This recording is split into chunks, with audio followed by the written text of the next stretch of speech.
Stazione di Palermo, ieri pomeriggio. TV7 sta preparando una ripresa segreta. Macchina mimetizzata in uno scatolone. Radiomicrofono nella tasca di un tecnico che si aggira indifferente nella sala di attesa di seconda classe. Perché tutto questo? In generale, perché purtroppo certe verità vanno ancora, per così dire, rubate. In particolare, perché 2 giorni fa è apparso un annuncio su un giornale di Palermo. Il rappresentante della ditta Brunner di Zurigo cerca muratori.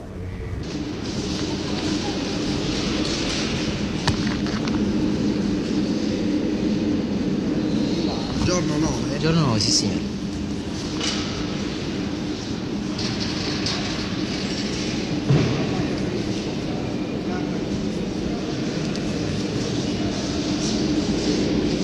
Agli aspiranti emigranti viene dato appuntamento qui, alle ore 17.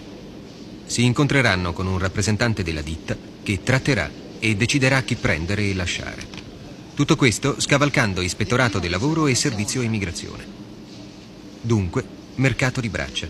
Disoccupati che si fanno trascinare via per non essere più disoccupati, senza la minima garanzia. 2 biglietti, 2 posti a sedere. 2 posti a sedere. Sempre giorno 9. Sempre di seconda. Sempre di seconda col PM. È un reato, è inammissibile, non è consentito, ci dicono a Roma voci autorevoli. Avvertiamo il Ministero di quel che sta per accadere e intanto aspettiamo l'arrivo dell'inviato.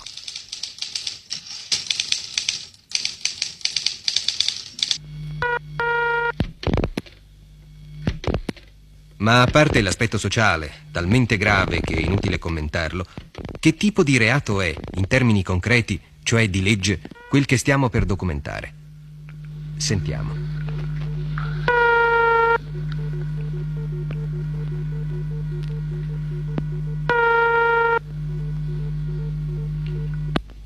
Pronto, ispettorato del lavoro?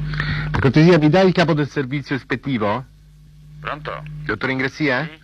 Sì, mi dica. Senta, volevo puntualizzare alcune cose. Se una ditta straniera mette un annuncio sul giornale per il reclutamento di manodopera, non commette il minimo reato? No, come annuncio sul giornale no, perché poi devono passare sempre tramite gli organi istituzionali, diciamo. Gli uffici di collocamento, gli uffici dell'emigrazione. O questo lo debbono fare successivamente o prima? Successivamente. Ma non ci sono delle convenzioni particolari, per esempio? Questo non lo so, lo ignoro, dottore. Ma cioè, facciamo un esempio, no?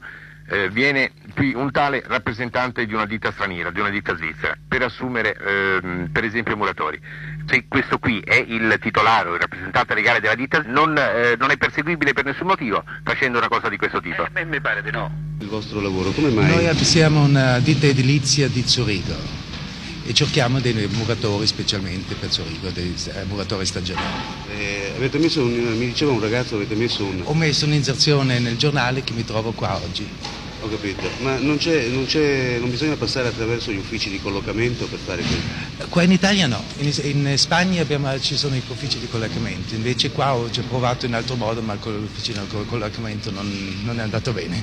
Ma non c'è una convenzione tra la Svizzera e l'Italia per il collocamento degli operai? Sì, ci sono, ma adesso siamo molto scarsi di operai.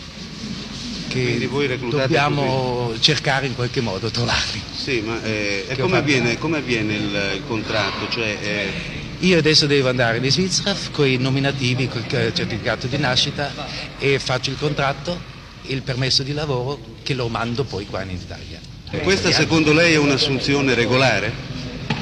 Come assunzione? È un'assunzione regolare, insomma, non va contro nessuna legge? A conto mio sì, no, perché l'ho già fatto tante volte. Cioè, non qua a Palermo, ma nel Lecese. Nelle altre città l'ha fatto già? Nel Lecese. Ah, nel Lecese? Lecese, sì. Quanta gente ha portato via? Fino adesso, da Lecce ho lasciato adesso là anche i formulari, eccetera, dei nostri vecchi lavoratori che cercano adesso anche per me. Sì, ma già avete fatto qualche altro reclutamento? Già è arrivata gente in Svizzera? L'altro anno, sì. L'altro anno sì, già? Sì, sì.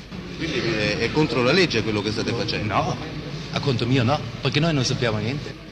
Noi dobbiamo arrangiarsi in qualche modo al conto nostro. Per trovare i lavoratori? Per trovare i lavoratori, tramite inserzione, tramite i nostri vecchi lavoratori, come questo è già da anni da noi. Lei già ha lavorato lì in questa ditta? Sì. 2 anni. 2 anni ha lavorato. Senta, quanta gente viene in Svizzera più o meno con questo sistema? Con questo sistema che si va in Italia? Sì, che voi venite in Italia. Così. Non lo saprei.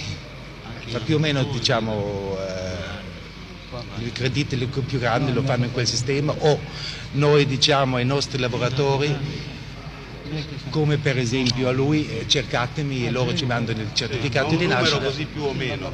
Difficile da dire. Arriva il commissario. Cosa contesta?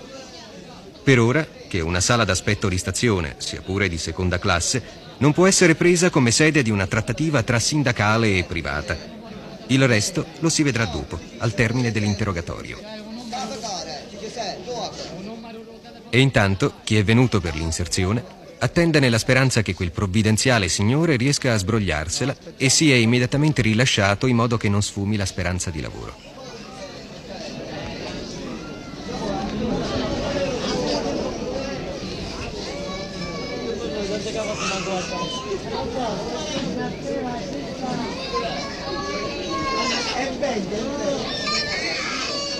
Lei quando è andato per la prima volta in Svizzera ci è andato con un contratto? No.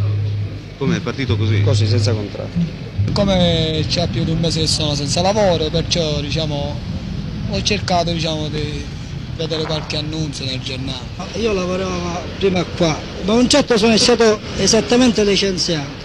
Mi sono presentato deve essere cantiere, mi hanno detto che il lavoro qua non c'è. Siamo tutti a complete e che il lavoro non c'è. E sono stato a Firenze e lavoro a Firenze da 9 mesi.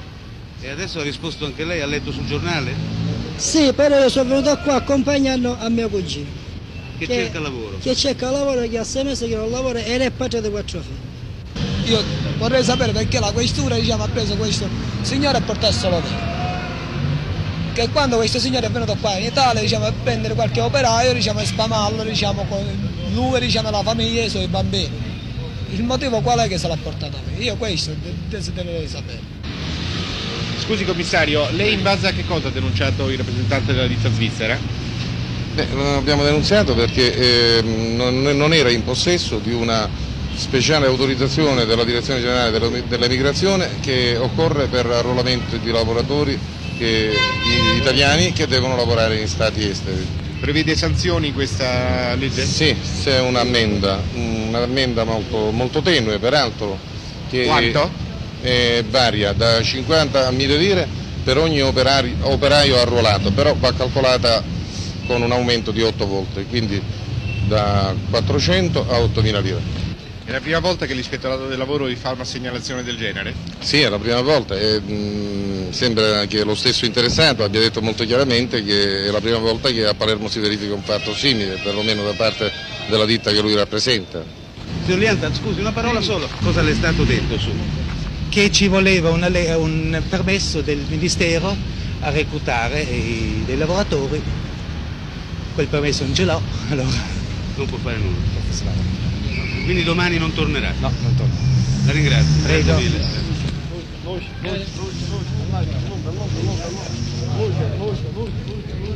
Via, cansano, la mano d'osso da trovare. Un mercato di braccia in una stazione ferroviaria. Un commissario di pubblica sicurezza, sindacalisti, ispettorato del lavoro, ufficio di collocamento, una cinepresa nascosta in uno scatolone. Ma c'era bisogno di tutto questo per una faccenda il cui scandalo, alla fine, rischia di essere solo un'ipotesi? Ipotesi per chi? Per leggi, circolari, disposizioni. Non certo per la coscienza o il buon senso dell'uomo comune. Ma poi, si possono tacitare la coscienza e il buon senso con 400 lire di multa?